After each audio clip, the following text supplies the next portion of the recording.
ये तो शायद मुश्किल हो जाए कैमरों से दूर और उससे दूर। लेकिन देखें सिचुएशन बड़ी इंटरेस्टिंग है। इस वक्त परसेप्शन वाइज इमरान खान को अपनी परसेप्शन की बड़ी परवाह है, और वो अलीमा खान ने जैसे आज कहा कि वो कोई ऐसा तासुर देना नहीं चाहेंगे कि कोई ऐसी डील या एनआरओ के जरिए बाहर आए जिससे इससे पहले सियासी क़यादतें आ चुकी हैं, नवाज शरीफ साहब 99 में या इवन इमरान खान साहब के दौर में। दूसरी तरफ हुकूमत जो है वो कभी भी नहीं चाहेगी कि कोई ऐसी डील या कोई ऐसे मुज़ाकरात हो जिसमें इमरान खान बाहर आ जाएं, ख्वाह मुलाकात हो या ना हो, क्योंकि देखें इमरान खान का बाहर आने का मतलब ये है कि ये हुकूमत उस दिन ख़त्म। और सबसे इंटरेस्टिंग पोजीशन में इस वक्त इस्टेब्लिशमेंट है कि उनके ऊपर कोई आंच नहीं है। उन्होंने जिसको सबक सिखाना है वो सबक सिखा भी दिया है।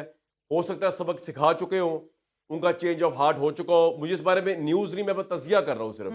और अब अगर किसी मुज़ाकरात की सूरत में इमरान खान बाहर आते हैं तो वो प्रॉब्लम मैक्सिमम होगा भी तो इस हुकूमत के लिए इसलिए होगा कि इमरान खान मेरा ख्याल से अब तक ये तो लर्न कर चुके होंगे कि इस्टेब्लिशमेंट से पंगा नहीं लेना, बाकी सब कुछ उन्होंने करना है। मतलब वो और किसी पे एग्री करे या ना करे, इमरान खान इस बात पे मिनिमम एग्रीमेंट करके बाहर निकलेंगे कि उन्होंने अपनी तोपों का रुख शहबाज गवर्नमेंट की तरफ, पॉलिटिकल फोर्सेस की तरफ रखना है और स्टैब्लिशमेंट को बिला वजह नहीं छेड़ना। और आई थिंक स्टैब्लिशमेंट के लिए विन विन सिचुएशन है ये। एक तो वो इस सिचुएशन से बाहर निकल आएंगे, जो तनकीद उनकी पार्टी के सपोर्टर कर रहे हैं तहरीक इंसाफ के, वो उससे भी बाहर निकल आएंगे, इमरान खान भी बाहर आ जाएंगे और प्रॉब्लम हो जाएगा इनके लिए जो हुकूमती मुज़ाकरात के। तो ये कैमरे हो या ना हो, मामला जो है ना इस वक्त बड़ा ड्रामाई सूरत हाल इख्तियार तो कर चुका है। हुकूमत किधर फंसी हुई है अभी? देखिए, एक तरफ तो पीटीआई तहरीरी तौर पे कुछ देना नहीं चाह रही, फिर कहती है दे भी देंगे, लेकिन वो मुलाकात हो नहीं रही। दूसरी तरफ इमरान खान साहब के तंदो तेज बयानात तवातर से आए चले जा रहे हैं। आज भी शहबाज शरीफ को एक कठपुतली करार दे दिया, अर्दली करार दे दिया। उन्होंने कहा कि इससे ज्यादा ताकतवर वजीर आजम तो शौकत अजीज साहब। फिर ये भी कहा कि धांधली की पैदावार जो फॉर्म 47 की सहारा लेके एक नाजायज पूरा सिस्टम खड़ा है, ये तो बड़ा नातवा टोला है। दरअसल हुकूमत के नाम पर एक धब्बा है, बैठे भी हैं साथ, जलील भी कर रहे हैं। देखें बात ये है कि इस वक्त आप देखें 190 मिलियन पाउंड केस का फैसला, इससे पहले हमने देखा कि इलेक्शन से पहले केसेस के फैसले कैसे हुए। और ये 190 मिलियन पाउंड का जो केस है ये तो शहबाज शरीफ साहब की हुकूमत का एक सबसे बड़ा, जिसे कहते हैं ना कि केस जो इमरान खान पे जो बनाया हुआ था। और इसका फैसला 2 से 3 दफ़ा डेफर हो चुका है, वो मुलतवी हो चुका है।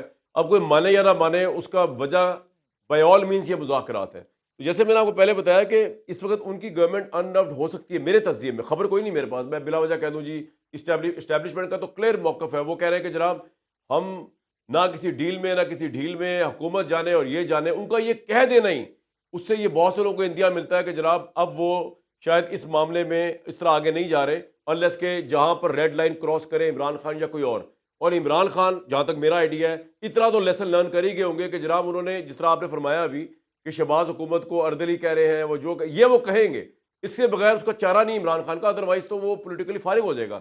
मतलब ये डील तो हो सकती है कि जनाब इस्टेब्लिशमेंट को इमरान खान ने अब नहीं छेड़ना और उसके एवज जो है वो किसी तरीके से मुज़ाकरात के रूट से बाहर आ जाएं, बनी गाला शिफ्ट हो जाए, जमानतें मिल जाएं, हुकूमत जमानत के लिए ना जाए।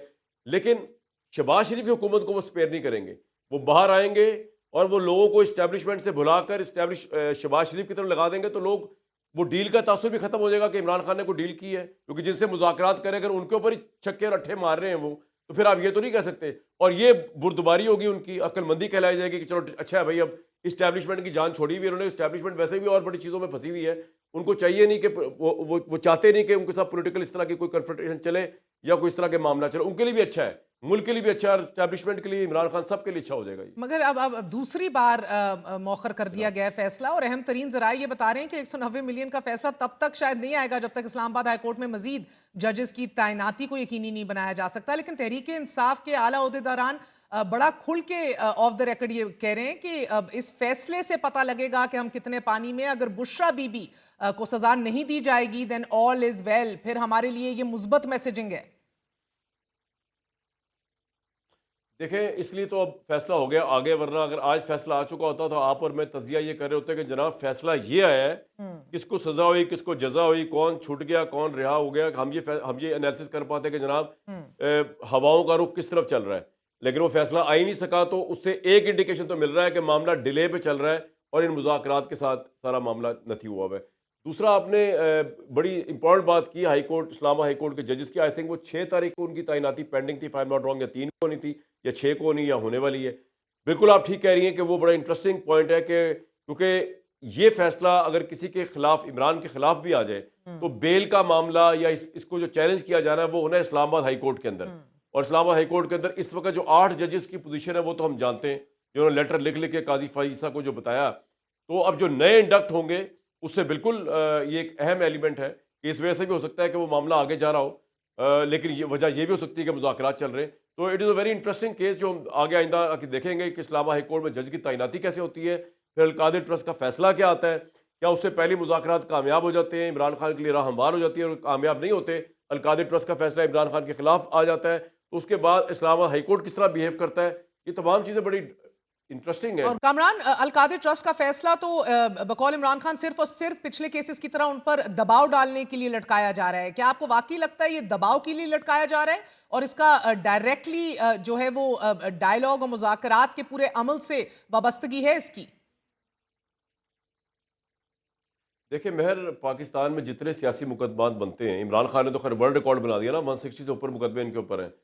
जब इतने मुकदमे कायम कर दिए जाएं तो ये समझ नहीं आती कौन सा मुकदमा सियासी है, कौन सा मुकदमा जेन्युइन है, कौन सा मुकदमा इनजेन्युइन है। लेकिन ये हुकूमत की जो वुज़रा थे, उन्होंने जिस तरह की प्रेस टॉक्स ना इद्दत के मामले पे उस तरह की, ना किसी और शिद्दत के मामले पे की, जिस तरह 190 million pound doctor Mossadegh Malik साहब ने तो PDM 1 की गवर्नमेंट में भी एक पहाड़ उठाया हुआ था, अब दोबारा जब गवर्नमेंट आई तब भी एक पहाड़ उठाया हुआ था। ये तो ऐसा केस था कि वो कहते इससे इमरान खान निकल ही नहीं सकता।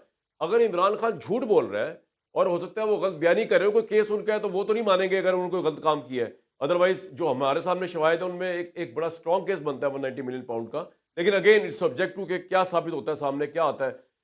लेकिन हुकूमत तो इतनी पॉजिटिव थी इसके ऊपर, वो कहती कि इससे बड़ा तो केस ही कोई नहीं है, No, और but सारे do you केस feel आप it is छोड़ भी being दें used as a 159, pressure ये tactic? 160वां केस नहीं। वो तो देखे ना, जब सियासी केस बनते हैं महर, आपको पता है, फिर वो 160 केस एक बंदे पे बने हुए हैं, वो प्रेशर के लिए है, उसमें एक आप ये भी ऐड कर लें। लेकिन अगेन मैं अपनी बात पे आऊंगा कि ये वो केस था जो कि चले 160 में से 150 हो सकते हैं प्रेशर के लिए बनाए गए हो। ये तो हुकूमत कह रही थी कि जेन्युइन केस है, तो जो हुकूमत का जेन्युइन केस है उसका फैसला नहीं आ रहा, ये बड़ी अजीब बात है।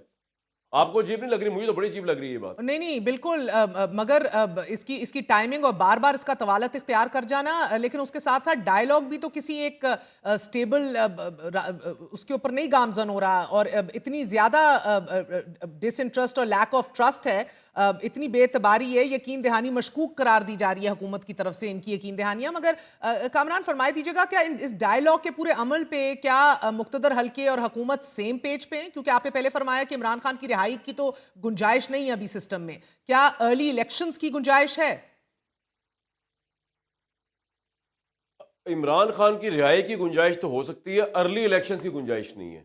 अगर आप मेरा ओपिनियन लें, जहां जितना तक मैं समझाऊं कि जो इस्टेब्लिशमेंट सोचती है, और इमरान खान की शायद रिहाई के अंदर सबसे बड़ा प्रॉब्लम ही ये है कि इमरान खान जो है, जो खबरें हम तक पहुंची, अगेन इस्टेब्लिशमेंट के जराए बिल्कुल नहीं, जो हमें इस्लामाबाद से खबरें पहुंची जिसके अंदर ये 24 नवंबर वाले वाक़े से पहले उनको बनी गाला शिफ्ट करने का एक मामला चल रहा था, और इलेक्शन का मामला, उसमें फंसी बात वहीं पे आके कि इमरान खान एक तो ये जो है ये मुतालबा ना करे फ़ौरन बाहर आकर कि जी इलेक्शन मैंने फ़ौरन कराने, रोड्स बंद ना करें कि जी मैंने इलेक्शन फ़ौरन कराने, इलेक्शन का रिजल्ट चैलेंज ना करें। अभी इस्टेब्लिशमेंट के कंसर्न सबसे ज़्यादा है इस मुल्क में स्टेबिलिटी। आपको पता है फॉरेन अफेयर्स, हमारे फॉरेन महाजों के ऊपर, जो बल्कि लोकल हमारा जो महाज है उस पर कितना गर्म मामला हुआ हुआ है, फौज को लड़ना पड़ रहा है, शहादत देनी पड़ रही है। इकॉनमी के महाज में फौज बहुत काम कर रही है, और ये शहबाज शरीफ साहब की वजह से थोड़ी हुए हैं जितने आपके एग्रीमेंट्स वगैरह हुए हैं, ये इस्टेब्लिशमेंट की वजह से हुए हैं। उनके मुंह को लोगों ने इंटरनेशनल उन्होंने किया, फोर्सेज ने किया, वही स्टेबलाइजिंग फैक्टर है पूरी दुनिया के लिए, ये गवर्नमेंट थोड़ी है। तो इमरान खान की रिहाई जो है, इस बात के, ये ओवरऑल जो सिनेरियो पाकिस्तान का है उसमें एक इलेक्शन फौरी तौर पे मेरा नहीं ख्याल इस्टेब्लिशमेंट समझती है कि ये मुल्क अफोर्ड कर सकता है।